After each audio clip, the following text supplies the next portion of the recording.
Paradise regained को लेकर के बात करना है। Just sharing white board. In today's class, we will go with what? We will go with new work of William Shakespeare, John Milton. That is Paradise Regained. Paradise Regained. You will come to know कि ये जो Paradise Regained है इसमें क्या क्या important point है। सबसे पहला चीज की इट पब्लिश इन 1671, 1671 ईस्वी में पब्लिश हुआ है। तो chronologically you will come to know कि इसका एक इम्पोर्टेंस रहा है। दूसरा चीज, जो पैराडाइज रिगेन्ड है, it's a sequel to Paradise Lost. तो सबसे पहला पॉइंट की it's a sequel, SEQUEL, it's a sequel to Paradise Lost. Paradise Lost. Paradise Lost आपका कब आया? 1667 में। तो you will come to know कि ये जो है किसका सीक्वल रहा है? पैराडाइज लॉस्ट का सीक्वल रहा है। पैराडाइज लास्ट आपका जो आया हुआ है वो 1667 में आया हुआ है। पैराडाइज रिगेन 1671 में आया हुआ है। तो डेट दोनों का ध्यान में रखना है। Yesterday I have taken Samson agonist, और मैंने आपको बताया था कि जो सैमसन एगोनिस्ट है वो कब आया है? 1671 में वो भी आया था। Next point, the theme of this epic is the temptation of Jesus Christ, TEMPTATION, temptation of Jesus Christ, Jesus Christ, CHRIST, by Satan. You will come to know कि जो इसका जो थीम है, the theme of this epic is, जो इसका theme है वह क्या है? That is the temptation of Jesus Christ. Jesus Christ का टेम्पटेशन। टेम्पटेशन का मतलब कि कैसे जीसस क्रिस्ट को लालच दिया गया सेटन के द्वारा, या कैसे उसने उनको एक तरह से जो है अपने वश में करने की कोशिश किया, या जो ध्यान लगाए हुए थे उस ध्यान को उसने तोड़ने की कोशिश की। तो एक चीज यहाँ पे आप ये देखेंगे, इसके पहले जब मैंने पैराडाइज लॉस्ट को लेके थोड़ा हल्का फुल्का बताया था, वहां पे मैंने बताया था कि उसका जो थीम था, to justify the ways of God to man. And here you are getting what? Here you are getting कि the theme of this epic is the temptation of Jesus Christ by Satan. Now the third point which you have to take,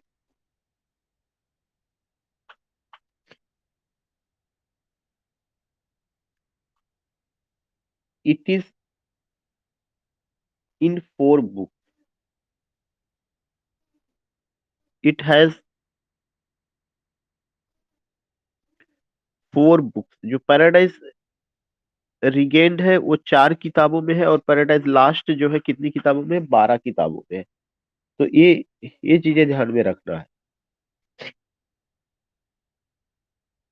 क्योंकि जिस समय ये आया तो आप देखेंगे कि मिल्टन उस समय बहुत ज्यादा आर्थराइटिस से सफर कर रहे थे, और उन्होंने प्लान तो बनाया था कि he will write it into 12 books, but you will come to know कि ड्यू टू गाउट डिजीज या due to arthritis he was not in position to compose it into 12 books. And what happened, he only completed, he could write it in only 4 books। वो 4 किताबों में ही इसको लिख पाए। तो ये चीज आपको ध्यान में रखना है कि यह जो है 4 बुक्स में है। दूसरा चीज की ये चीज जो उन्होंने लिखा था, किसके सजेशन पे या एडवाइस पे लिखा था? उनके एक दोस्त है Thomas, doctor Thomas L would. ये क्वेश्चन इंपॉर्टेंट है, question number 4। he wrote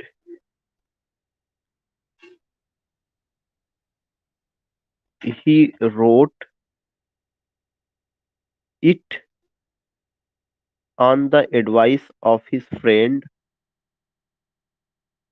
advice of his friend Dr. Thomas L. Wood, Thomas, Thomas L. Wood, L O WOOD, Dr. Thomas L. Wood. He wrote it on the advice of his friend Dr. Thomas L. Wood. उन्होंने जो इसको लिखा हुआ था वह doctor Thomas Ellwood के कहने पर लिखा हुआ था। तो यह कितनी किताबों में है? It has 4 book. और किसके सजेशन पे लिखा था? He wrote it on the advice of his friend doctor Thomas Ellwood. Doctor Thomas Ellwood के कहने पर उन्होंने लिखा हुआ था। Next point, that is the 5th point.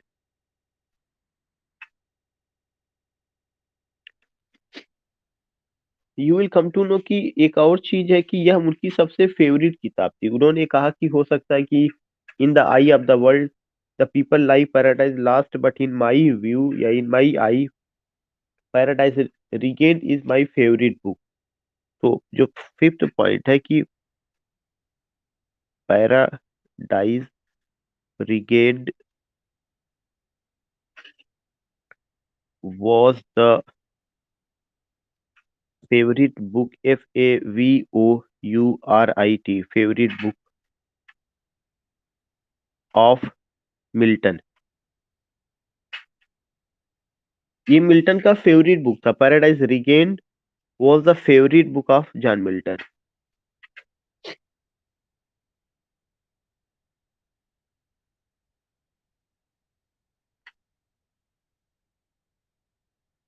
Point number 6 जो आपको ध्यान में रखना है कि इसमें 3-4 पॉइंट को लेकर के बात की गई है।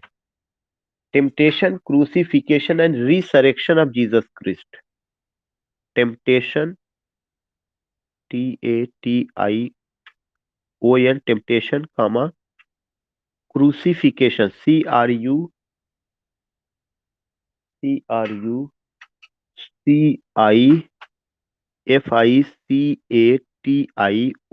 crucifixion and resurrection, RESURRECTION,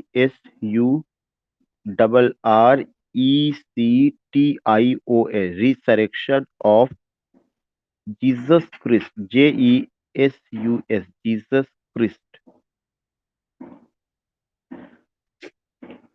temptation को लेके, क्रूसिफिकेशन को लेकर और रिसरेक्शन, ये पॉइंट जो है हमें ध्यान में रखना है। ये सब किसके पॉइंट्स है? जीसस क्रिस्ट को लेकर के बात की गई। टेम्पटेशन, उनको कैसे लालच दिया गया, कैसे उनको क्रूसी सूली पर चढ़ाया गया, फिर कैसे उनका पुनर्जन्म हुआ। ये 3 पॉइंट, रिसरेक्शन, उनका पुनर्जन्म। तो all these things you will come to know कि इस 3 पॉइंट को लेकर के इसमें बात कही गई है।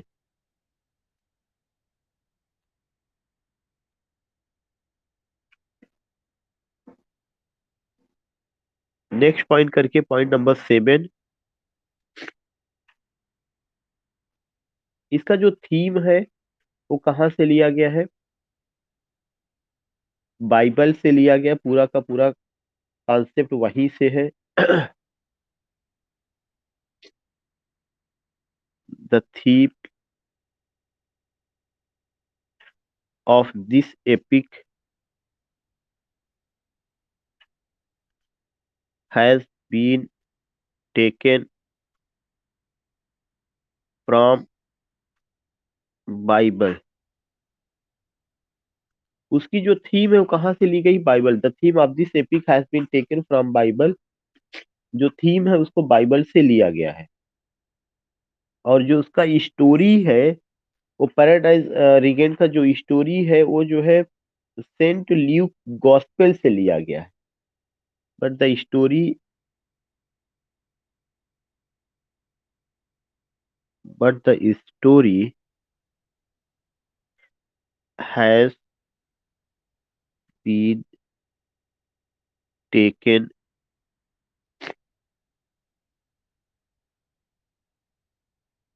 from the first version of Saint Luke, Luke, Saint Luke's Gospel, Gospel. So you will come to know कि इसमें जो बताया गया the theme of this epic has been taken from the Bible, लेकिन उसका जो पूरा स्टोरी जिस हिसाब से बताई गई है वो सेंट ल्यूक थे, उन्होंने प्रीचिंग किया था या उन्होंने अपना वो गॉस्पेल वगैरह उनका था, उनके गॉस्पेल से लिया गया। तो दिस पार्टिकुलर पॉइंट आपको ध्यान में रखना, Saint Luke gospel.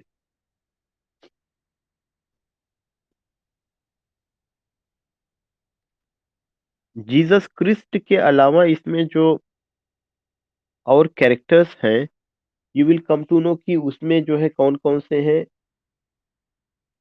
Other important characters, other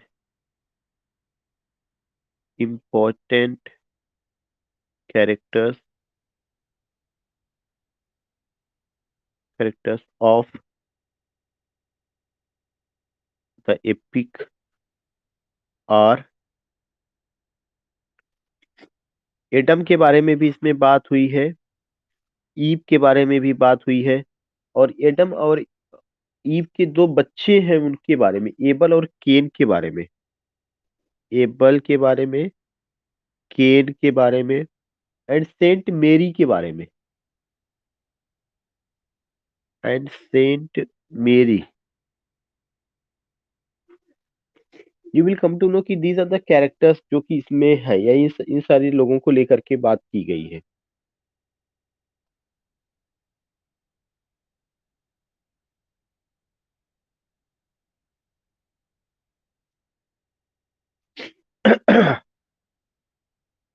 दूसरा चीज जो आपको ध्यान में रखना है कि ये जो चार किताबों में है उनमें से पहली जो किताब है बुक फर्स्ट में, you will come to know that there is a conversation between Christ and Satan. चार किताबों में से जो बुक फर्स्ट है, बुक फर्स्ट में क्या दिखाया गया, conversation, conversation between Christ, Jesus, JESUS, Jesus Christ and Satan. तो बुक फर्स्ट में जो है you will come to know कि बुक फर्स्ट में जो दिखाया गया, क्या दिखाया गया, conversation between Jesus Christ and सेटन।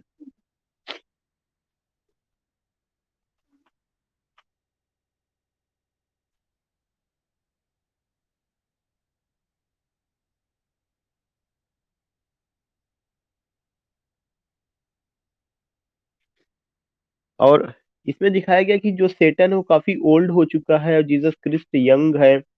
और जीसस क्रिस्ट एक क्वेश्चन पूछते हैं कि आखिर ह्यूमन रेस को, एडम और ईव को जो है तुमने भड़का करके या उनको गलत रास्ते पर, गलत रास्ता दिखा करके तुम्हें क्या मिला। तो एक इम्पॉर्टेंट क्वेश्चन है जो यहाँ पे जीसस क्रिस्ट ने सेटन से किया हुआ। तो एक पॉइंट आप ये लिख लीजिएगा, in it, in it Satan has been presented as, Satan has been presented as old man, as old man, and and Jesus young, young one. He asks, he का मतलब Jesus, he asks question, question, he asks question to Satan। वो सेटन से एक question put up करते हैं और वो question क्या है कि what have you gained remaining the human race, what have you gained demeaning, DEMEANING, demeaning human race? This is a very important question which has been asked by Jesus Christ to Satan, कि what did you get by demeaning human race, मानव को गलत रास्ते पर ले जाकर के तुम्हें क्या मिला? All this things you will find.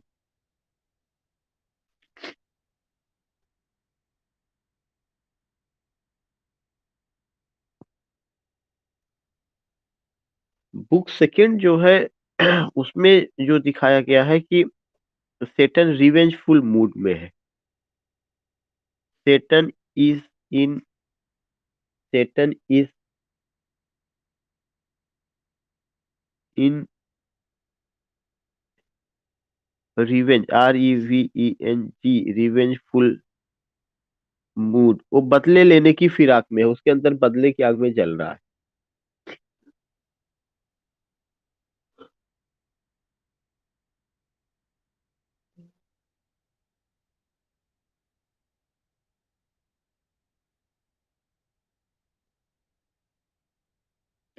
और इसी में एक चीज ये भी है कि सेटन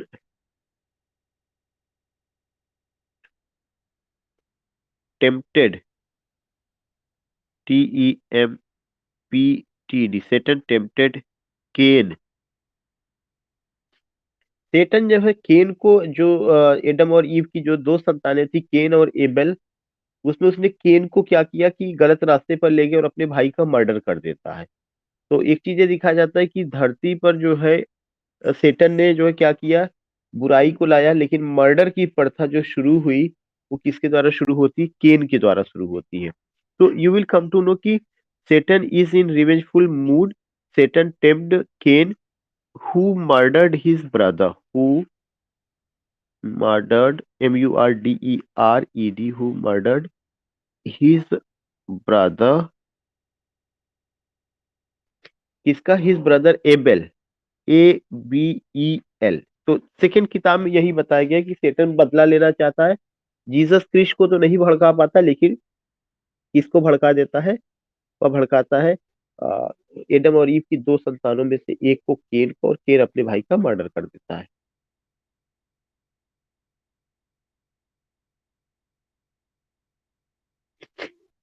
जो बुक थर्ड है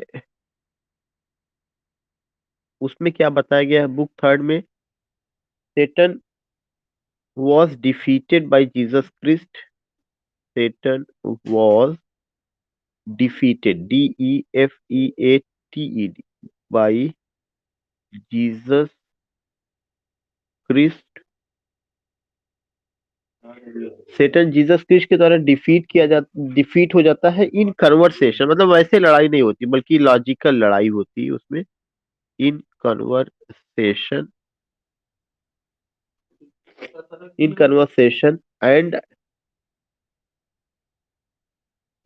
and begs pardon,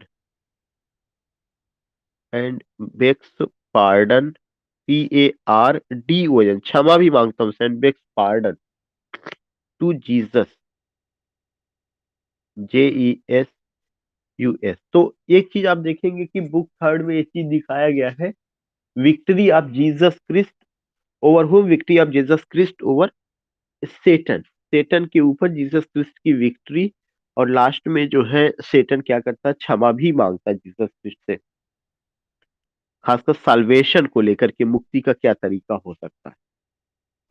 book four में आप देखेंगे कि पॉइंट आता है कौन सा? बुक फोर्थ में आप वही चीजें हैं, इसमें भी विक्ट्री ऑफ जीसस क्रिस्ट का है जो दिखाया गया है, victory of Jesus Christ, VICTOR, victory of Jesus Christ, CHRIST, victory of Jesus Christ over Satan. ये बुक फोर में दिखाया गया कि victory of Jesus Christ over Satan. So you will get these points and you will come to know कि what ultimately do you find here, especially जो paradise रीगेंट की चार किताबें हैं उसमें से क्या क्या रहा है। अब उसके बाद एक दो क्वेश्चंस पूछा जाता है कि पैराडाइज रीगेंट के बारे में क्रिटिक्स ने क्या कहा है। तो ज्यादा नहीं, एक दो क्रिटिक्स है उस पर आपको ध्यान में रखना है। तो आपको सेंट्रल हेडिंग डालना है, critics on paradise lost, PARADISE,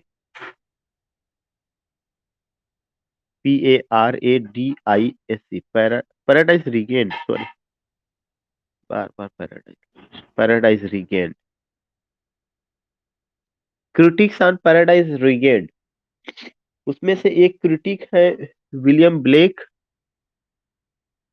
William Blake ने क्या कहा है? William Blake says, William Blake क्या कहते हैं? विलियम ब्लेक कहते हैं कि in Paradise Lost Milton was in the Satan या devil party, but in Paradise Regained he is with Jesus Christ. In Paradise Lost, in Paradise Lost Milton was in the Satan,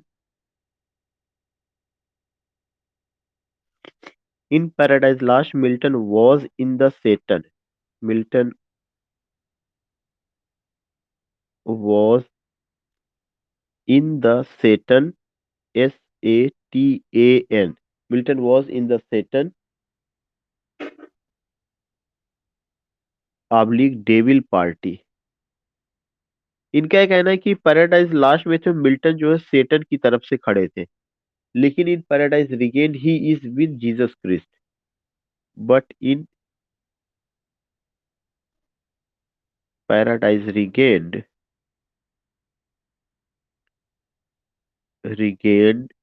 he is with Jesus Christ, JESUS, Jesus Christ, CHRIST। You will come to know कि ये दो point रहा, Paradise Lost और Paradise Regain में, कि paradise last में Milton ने सेटन का सपोर्ट किया, लेकिन पैराडाइज रिगेन में जीसस क्रिस्ट का सपोर्ट किया। और बाकी एक पॉइंट मैंने आपको बताया ही था कि मिल्टन ने कहा कि लोगों की नजर में पैराडाइज लास्ट सबसे अच्छी किताब हो सकती है, लेकिन मेरी नजर में पैराडाइज रिगेन मेरी फेवरेट बुक है।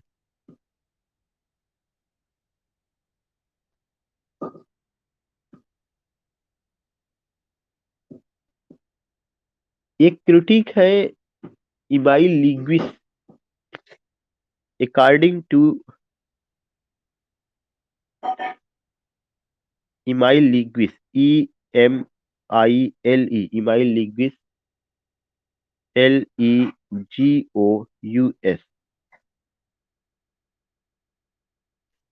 उन्होंने क्या कहा है? उन्होंने कहा कि Paradise Regained is inferior,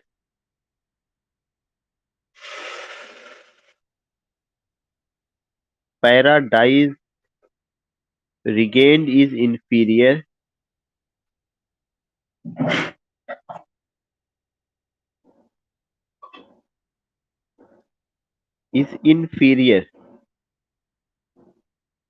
Paradise Regained जो है क्या है, यह इंफीरियर है to Paradise Lost, to Paradise Lost, Paradise Regained is inferior to Paradise Lost in imaginative coloring and brilliancy, in imaginative coloring,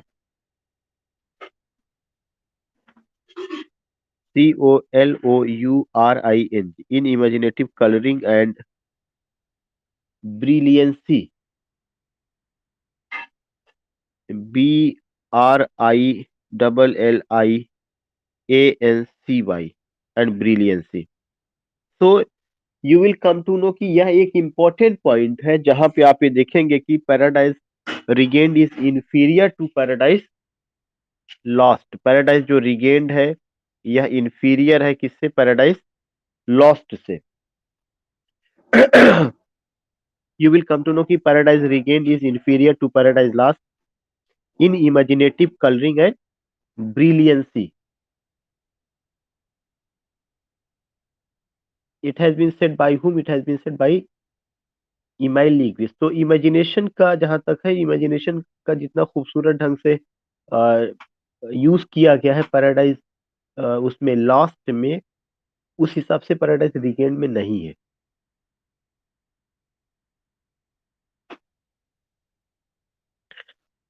एक और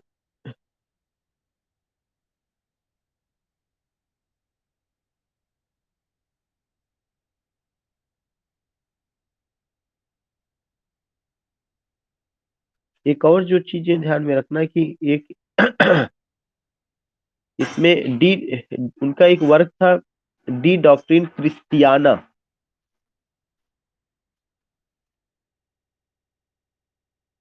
उसको ये लगता है कि पैराडाइज रीगेन्ड में ऑर्थोडॉक्स की बातें की, ऑर्थोडॉक्स मैंने कट्टरता को दिखाया गया है।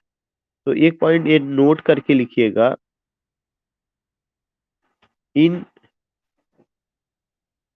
डी डॉक्ट्रिन, ये लैटिन में है, De doctrine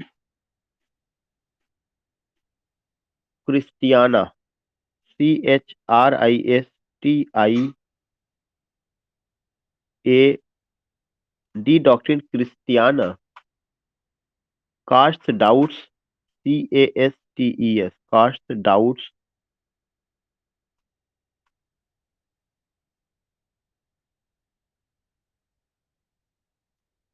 on the orthodoxy of paradise regained, on the orthodoxy of paradise regained, REGAINED, paradise regained. So you will get कि ये एक इम्पोर्टेंट पॉइंट या इम्पोर्टेंट बात है जो यहाँ पे देखने को मिल रही कि in De Doctrina Christiana cast doubts on the orthodoxy of Paradise regained.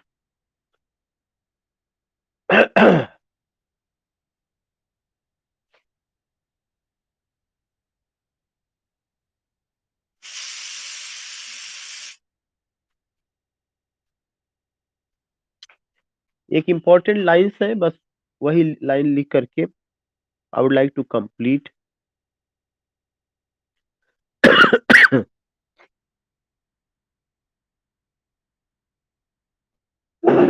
Important lines,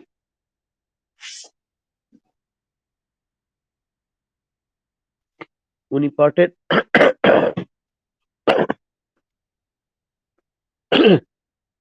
important line में से एक है, all righteous thing, RIGHTEOUS,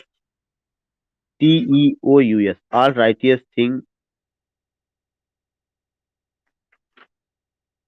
therefore above my ears, therefore above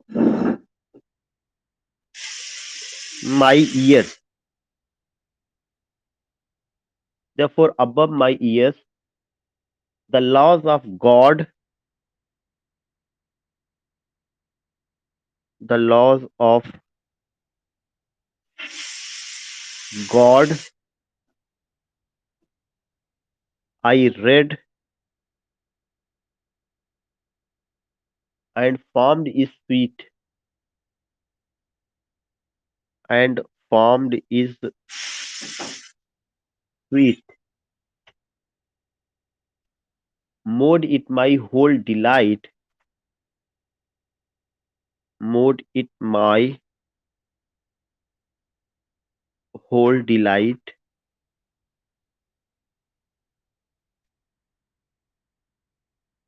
and it in grew, it in grew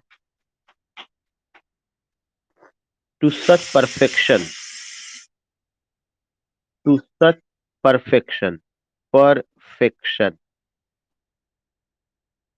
So you will come to know कि यह एक statement है जो बहुत इंपॉर्टेंट है, जो जीसस क्रिस्ट के द्वारा बोला गया है। ऑल राइटियस थिंग, जितनी भी अच्छी चीजें हैं, देयरफॉर एबव माय ईयर्स, वे सब मेरे ईयर्स के ऊपर है, जो उनको समझना। The laws of God I read and found speed, ईश्वर ने जो भी नियम बनाया है वह अच्छा है, उसको फॉलो करना चाहिए। और जब मैं उसको फॉलो करता हूँ, made it my whole delight, तो मुझे बहुत ज्यादा डिलाइट या खुशी का एहसास होता है। एंड इन इट ग्रीव, और मैं इसी में ही बढ़ करके या इसी में ही रह करके, टू सच परफेक्शन, मैं इतना ज्यादा परफेक्शन की ओर बढ़ा हूं, मेरे अंदर इतना कंप्लीटनेस या पूर्णतया आया हुआ है। तो यह एक इम्पॉर्टेंट पॉइंट है जो उसमें किया गया। एक दूसरा डायलॉग है, जो बोला गया है कि solitude sometimes is best society. ये पूछा जा चुका है जो दूसरा वाला, solitude sometimes is best society. कभी कभी अकेला ही सबसे अच्छा समाज रहता, अकेले रहना ही, या अकेलेपन का एहसास करने का मतलब है कि वह भी अपने में एक बहुत अच्छा समाज है। तो दिस इज अनदर स्टेटमेंट, और जो वहां पे इंपॉर्टेंट है, और ये जो स्टेटमेंट है ये जो सेटन का होना चाहिए, क्योंकि but I I don't have कि हु सेड, एक मैं एस्टिमेट लगा रहा हूँ कि ये स्टेटमेंट सेटन का होना चाहिए, क्योंकि सेटन को जब वहां से निकाल दिया गया था और वह हेल में रह रहा था, तो उसके पास कोई नहीं था वहां पे, तो कहता है उस कंडीशन में शायद वो ये कहता है कि सॉलिट्यूड समटाइम्स, कभी कभार अकेलापन जो है वह सबसे बेहतर समाज होता है। So I have taken in today's class, what I have taken only and only Paradise Regained, and in the evening I would like to go with Paradise Lost, क्योंकि Paradise Lost के लिए करीब अ, 1 घंटे का पूरा समय चाहिए, काफी बड़ा है, उस पे बात करेंगे। तो we will meet in the evening same time at 6 p.m.